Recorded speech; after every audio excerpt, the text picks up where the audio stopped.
Okay, hi everyone. So today's class is going to continue basically one step further of where we left last time. So last week I gave you an introduction and we learned about the basics of SEO, search engine optimization, and how basically to find yourself on Google and to improve your rankings for yourself or for your clients for your website on Google, because as we said, if you're not on Google, it's like you don't exist. Whether people that are looking for information, they're looking for businesses, for service, for product, when they are looking for any type of thing they need online, they always go first, or they will anyway, they will go to Google. So when we know that on Google, last time we talked about how you can try to rank better on Google, different types of SEO, what factors are basically impacting your position, your ranking on the search pages of Google. And today I want to go one step further and to give you a little overview of everything which is related to Google Ads. Okay? So Google Ads was previously called Google AdWords, but they changed the name to Google Ads. So all the family of Google-related advertising services that you can use as a business, they are all available on Google Ads. So as I mentioned in the past, Google is a big family of services of different types. And one of them is YouTube, right? So I mentioned that Google owns YouTube. Google owns, of course, the Google.com, the Google search, right? Which is basically the one thing that they started with and their biggest product so far that most people use every day. And also, they also have something called the Google Display Network, which is basically the biggest network of websites where you can advertise on it for banners. So you have a lot of websites where you have different types of banners, right? So all those images that pop up on the right side, in the middle of the screen, when you go to any type of website, time.com, NewYorkTimes.com, they all have ads on their website. And this used to be the biggest model of revenue for websites. So in the world of online marketing, you have two sides. You have the advertisers and you have the publishers. Okay? Advertisers are all the brands, companies that want to pay basically to advertise their product or service, whether through a link, through a video, or through a banner. And the publishers are basically the owners of the content, and on the website, the platforms where you have this content that people come to. So the more you have people coming to your channel, whether it's a YouTube channel or it's a website, it's still like a channel, a medium of information, right? A channel of information that's available to the public.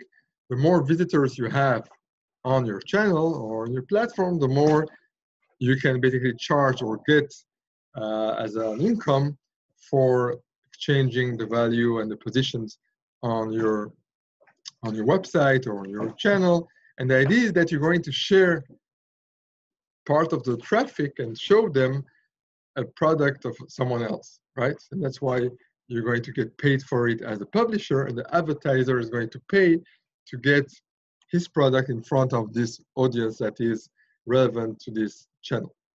So Google started with the Google Search Network, and they said, okay, let's try to make money out of searches, out of results, because everyone wants to be top position, everyone wants to be found first on Google. And that's why when you search on Google, you can see that the first results, as you already know, you should know, are ads, right? Are paid ads. And you can see it very clearly. It wasn't clear, they added it maybe like 1 year ago, the fact that those are ads. You can see the little cube here in the green.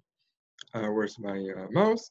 It says it's an ad. That's basically the only way of knowing it's an ad, except the fact that it's usually in the top results. So usually you should always suspect that the first results, when you search for something on Google, are usually ads. And you can see 1, 2, 3, 4. The top 4 results here are all ads. Okay. Now I search for Hasbanat pizza, And I did it in Hebrew. Why? Because Google knows that right now I'm in Israel. Okay, so people are bidding other companies, advertisers, right? Pizza places, they are bidding, they are willing to pay Google to show their ads to me here on this search result page. But if I would put something else, maybe in English or in another language, maybe no one was interested at this time to pay money to put an ad in another language. So usually you will see, if you want to see a good idea of what are the ads that are showing to the local public, try to put the right language, but it should also be the right location, because Google will look at the language, but Google will also look at where you physically are, your location. And as you might remember from last week, what two types of resources are Google using to know where you are currently, where you are accessing the information from? They're using two sources. One, where if you're on a mobile phone, is your GPS location. And then they know very precisely, up to a few meters, exactly where you are on Earth. And that's why they will show you results that are also nearby you, right? So if I want to order a pizza, I wrote here, I do not pizza, then they will show me, if I go down after the 4 paid results, I'll see a map. And the map will show me places in Tel Aviv, not places in Haifa or in Jerusalem, because it knows I'm in Tel Aviv. It doesn't know exactly where in Tel Aviv, because right now I'm using a laptop. I'm not using my mobile phone. So they don't have my exact coordinates, my exact GPS information. But so the second way of knowing, if it's not the GPS and the exact location through a phone, then it's the IP address. So I mentioned in the past, I showed you how the internet works, and every computer, every device, doesn't have to be a computer, even a phone, even it could be a watch. Every device that's connected online gets an IP address. It's a number, like a phone number, like your IP address, it's unique to this device. And it tells Google, it can give it information more or less where you are, in which country you are, which city. So it has a general idea of where I am. So for example, here, as you can see behind me, it knows I'm in Tel Aviv somewhere. That's why it's showing me in the map results for Tel Aviv. No, I'm a laptop. I don't have a GPS on my laptop, but it's using my IP address from here, from this office space where we are right now. It knows it's in Tel Aviv. It knows it. It knows that from the internet.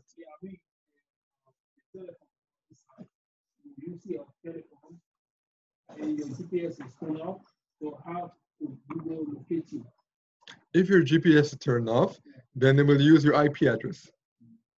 And even if you're connected to the internet, they know your IP address. So there's still something that, you know, people can track you. Even if you're not using the internet, people can track you. Just not as easier, right? And if you know all those, you know, spy movies and everything, so everything is trackable. People say that even if you turn off the phone, they can still track you also because there's still some type of low battery level maybe emitting even when your phone is off.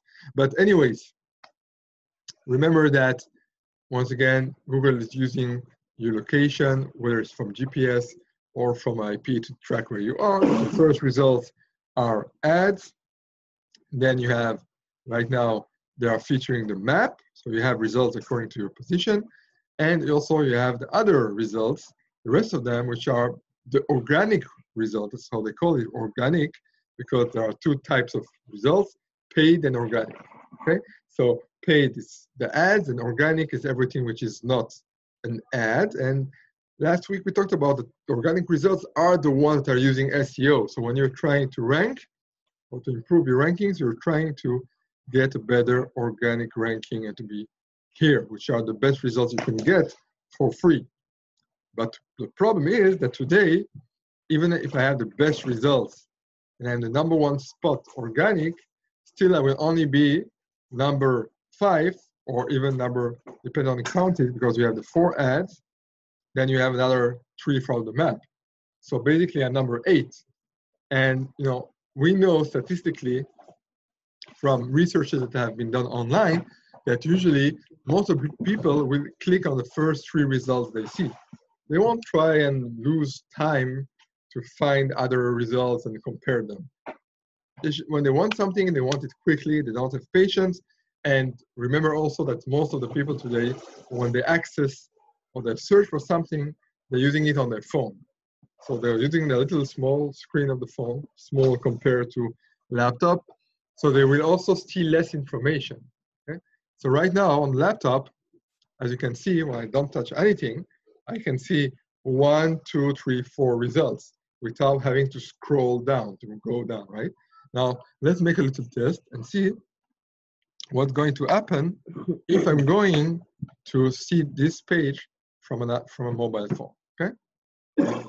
So right now, let's play a little bit.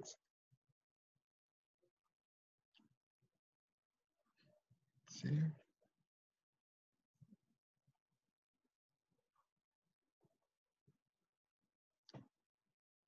Here we go. Right now, I'm seeing the results on the left side of my screen like I would on an iPhone. Okay? So you can see on the iPhone, I would only see the ads. I wouldn't see anything else. I would have to go down and down and down and scroll with my finger until I get here. Another thing you can see on the phone that when Google detects that I'm on the so-called phone here, I'm simulating basically having a phone, it will also show me a phone number. And even there will be like a little sign of the phone, basically telling me that I can push and directly call this business. So I don't have to go to their website, they can send them directly to their business. Hi. How are you? Everything's good? Yeah. Great. Enjoy. Thank you. So you can basically call directly the business. It's another feature that's only available to ads. The organic result, they don't have it. They can only have the link to the website. Whether the paid results, they have basically the added advantage, another added advantage of having the possibility to have a click, what's called like a click to call. Instead of sending someone to a website, you can send them to basically directly a phone number. Okay. Now I still think I'm on the phone to switch it back. By the way, that's a little trick I'm using if you want to use it as well for yourself. If you want to see how your website looks on the phone, or you want to see how another website looks on the phone, or anything looks on the phone, you can right-click on Google Chrome. Most browsers have it, even if you don't use Google Chrome. Right-click, go to Inspect, and then it will open up something like this. And you can click here on the top, Toggle Device Toolbar, and then on the left side, you can see it will show me how it would look on an iPhone X, or I can see on the Galaxy, or on the iPad. I can choose different types of devices. Right-click, inspect. Yeah, right-click wherever you want. And then you can have a little simulation of how it would look on the device. Yes, on the right side, you can see the code, resource code of this page that you're looking at. And then you can look at it and preview it as a device or phone.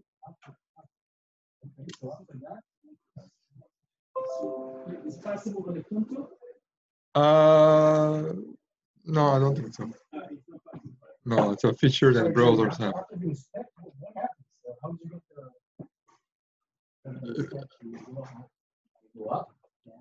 I'm late. Okay. Now I want to show you what happens just for the test if I'll put instead of Las Mi Pizza, I'm going to do the same thing but in English. Okay, so look, there's a different result. I'm from the same location, same IP, same laptop. I'm seeing something else, okay? Right now, I'm not seeing the 4 ads I had before. I'm only seeing, at the moment, 1 ad. And then I'm seeing other results still in Tel Aviv, but not the same businesses, not the same results here in the organic listings. And the only thing I changed was my language. Right? Instead of typing Las Mi Pizza, I typed pizza order. So what I can already see here is the importance of the language, okay? Because every language will have different results, something to take into account. And also, you can decide where or how you want to bid. So when you're using ads, basically you're telling Google, I am willing as an advertiser, let's say Pizza Hut. Pizza Hut here, they have their ads because they are willing to pay money to Google to show their ad when someone in Tel Aviv is typing the keyword pizza order. Okay? And the others, the competition, they only were bidding for pizza in Hebrew. So this is a trick I'm showing already. The fact that people are not using the languages, they are losing already clientele, they're already losing people. And Pizza Hut is very smart because they're now the only one who are advertising, paid advertising in English. So basically they can have all the clients that look in English for pizza from Tel Aviv, they'll see them first. So it's easy, yeah. And what about the map? And like Tony Vespa came out first. Yeah. Is it because the name itself is in English? Not only, no. There are many factors. So, and actually the lesson, one of the online lesson that we're going to have, not this week, but next week, is going to be about how you can put your business here, in that place. That's a Google map. So those are Google businesses that are listed basically and have placed their location on the map of Google. And we're going to learn how you can all do it because this is something free. They don't pay to be here. So we're going to learn how to do it for your own business. But if you're asking me, so who's ranking first, or why is Tony Vespa and then Lila Pizza ranking here, not others? So there are a few factors. Yes, it can be the name. Pizza comes up in the name or in English. Yes. Number two, it can be you can see they have star rankings, reviews of people, both in the number of stars they got, which are important. Out of 5, they have a score, and also how many people actually review their business. You can see like 700, 600 people have left a review or a rating on their business. All those factors are taken into account besides the location and the name of the business. But yes, the fact that they are in English, the title is in English, is one of the reasons that Google is showing me those businesses and not the other ones. So when you are listing a business on Google or you're making ads, think about the language. It's very important. Location and language are the most two important factor related to ads on Google.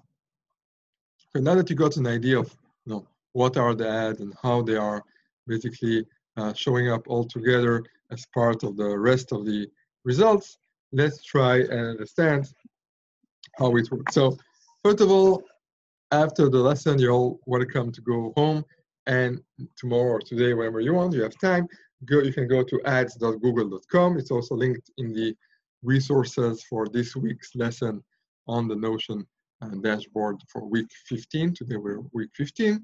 So the good news is that it's free to try to sign up. Like on Facebook ads, Google ads are the second most important place, or the first more important place, depending on how you look at it. So Google is trying really to make it as simple as possible for you to advertise on them, because once again, they want you to advertise. They're trying to make it simple. Like on Facebook, the simplest option is not always the best one. But with that said, in general, I would say it's a bit easier on Google than Facebook. Why? Because on Facebook, we spend most of the time talking about how do we target the right people on Facebook? How do we look for the right audience? How do we build the right audience? What is my right audience? Are they men, women, what age, what location? All of those factors and interests to build the right audiences for our ads. And also we had to build our ad and see, what type of ad do we do, a video, text, colors, all those fancy stuff regarding Facebook. On Google, it's a bit more simple. Okay? The ads, we don't have a lot of options. So if we go back to the example of the result I showed before, 1 second. Here we go. So the pizza, you can see, basically the format is the same for everyone. You have one line here on the top in blue, okay, which is like the headline, basically.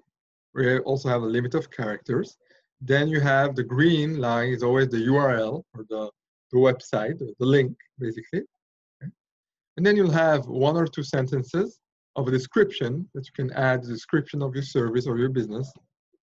And then you can add also those blue short links, which are called extensions or site links, which are basically links to inside pages within your website that you can directly link to. How do you get Great question. So that's one of the things that you want to learn when you do Google Ads.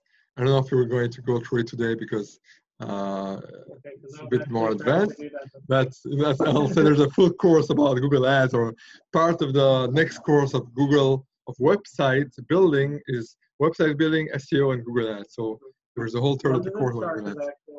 So probably going to start in September.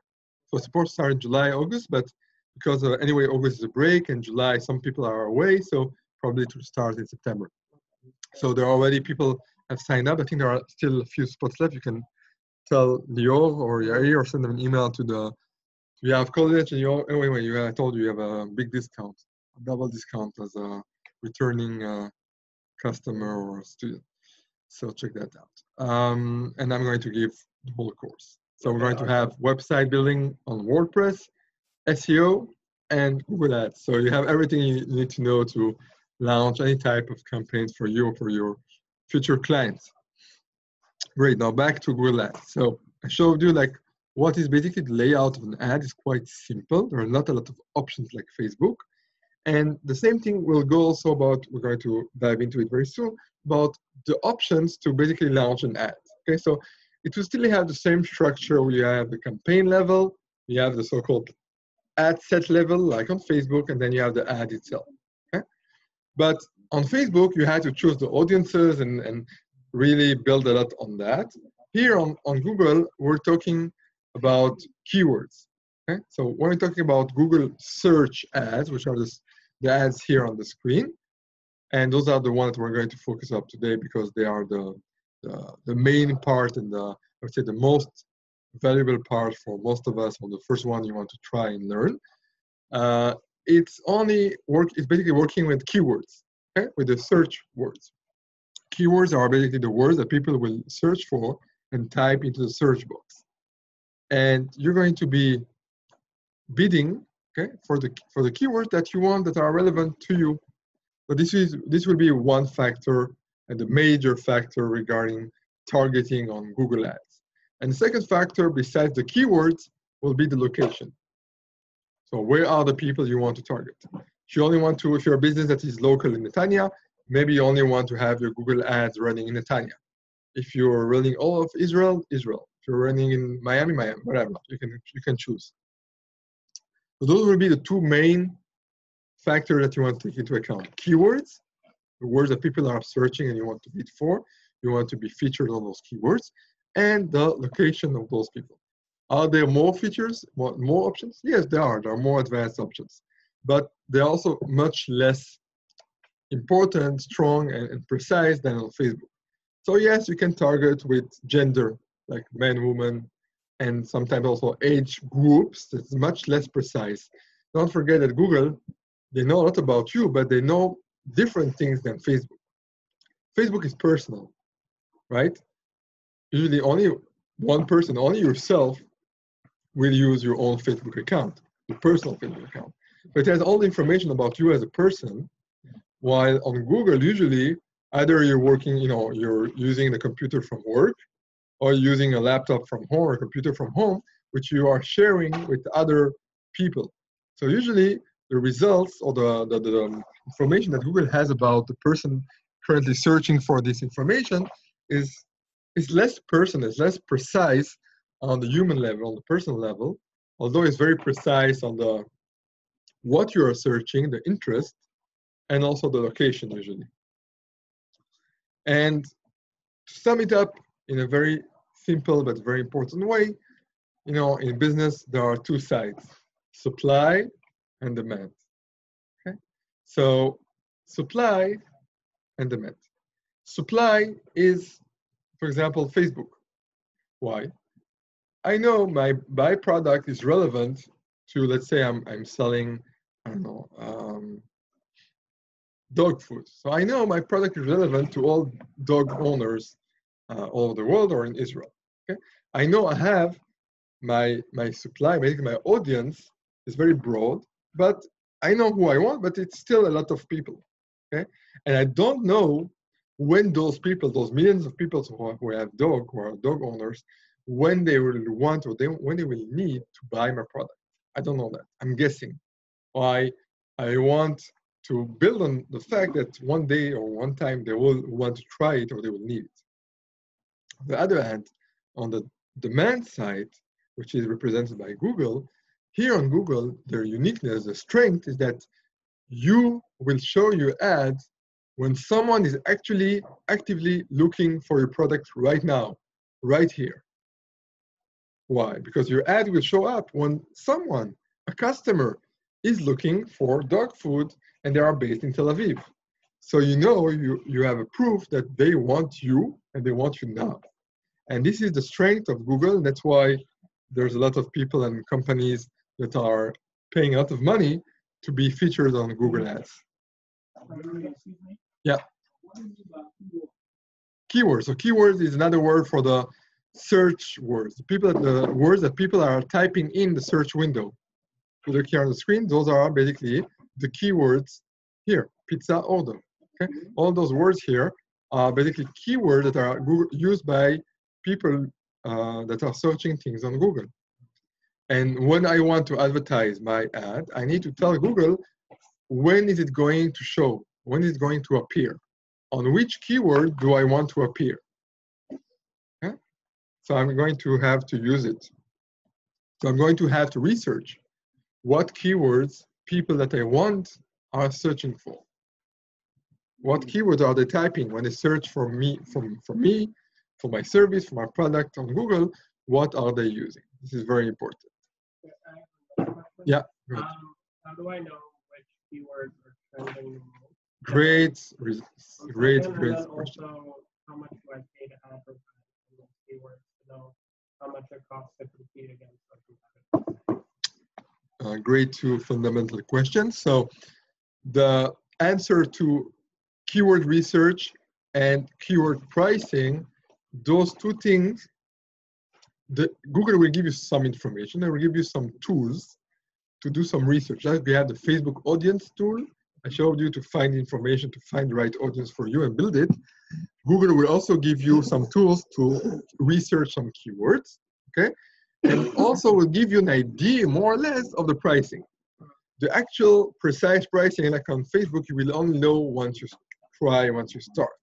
But you can get like a range, more or less, if there's a lot of competition and what more or less is the price that someone will pay. So once we dive in, we'll have a look into it and you'll see it easy.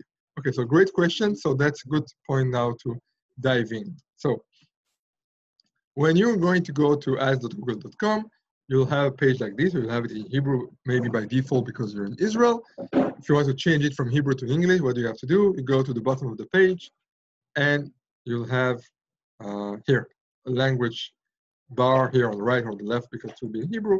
And you can change the language from Hebrew to English. So if you have a problem with the Hebrew, you can change it. And once it's in English, you can just click Start Now, and you can get started. So the first time you do it, like on Facebook ads, basically you need to register. Okay. Now, any type of service on Google, like Gmail, like anything else on Google, will be linked, will be connected and using your Google account. So you will need to either use your own personal Gmail account, which is basically your Google account of all the family of services from Google, right?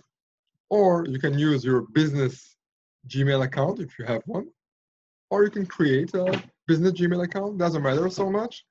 Whatever you choose is fine. It's good. Use whatever email that you want. Usually the easiest is to use the same email and Gmail that you use usually. If you don't have a Gmail or Google account, you need to create one. If you only have Hotmail or Outlook, and you don't have Gmail or Google services at all, you will need to create a Google account for free. And you can here have create account for free with Google. Now, let's say you do that. You will have, as you can see, I have many accounts that I have access to. Let's go and see one account. That's right.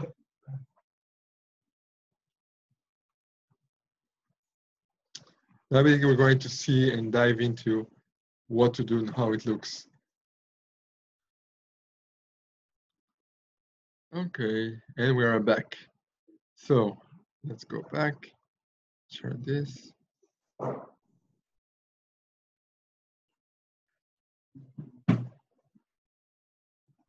can I share a screen?